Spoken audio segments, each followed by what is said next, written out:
aktres at dating beauty queen na si Priscilla Mireles, nagsisingaba na nag-asawa at nagkapamilya siya ng maaga.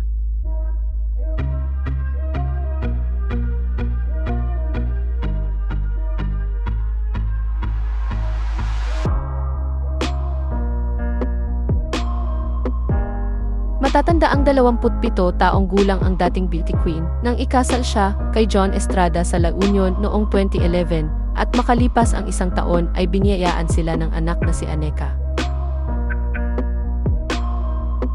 Nakapanayam ni Luis Manzano ang aktres at dating beauty queen na si Priscilla Mireles sa bagong episode ng Luis Lizens. Doon ay inamin niya na kung may babaguhin siya sa kanyang buhay, ito raw yung pag-aasawa niya ng maaga. Sinabi rin ni Priscilla sa naturang panayam na marami raw ang nagbago sa kanyang buhay nang magkaroon siya ng sariling pamilya. Pero nilinaw ng dating beauty queen na hindi niya raw pinagsisisihan ito. Anya, I had plans para sa buhay ko, so meron akong parang time frame. I think that nowadays, the time frame had changed so much. If there is one thing that I would change, but I do not regret, but if I had the chance to change that, I wouldn't have gotten married so early in my age. Sinabi rin ng Miss Earth 2004 title holder sa naturang panayam na nagkaroon ng limitasyon ang buhay niya mula nang siya ikinasal.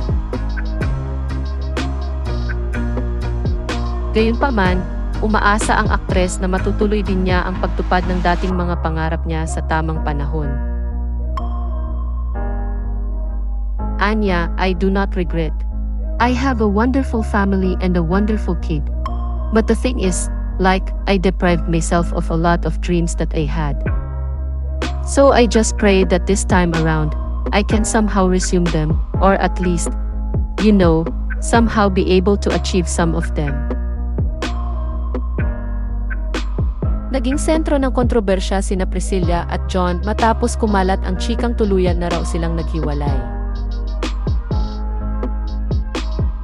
Matatanda ang noong July ay nag-post si John sa social media upang ibunyag na pansamantalang nag-break silang dalawa ni Priscilla, ngunit mariing itinanggi ito ng aktres.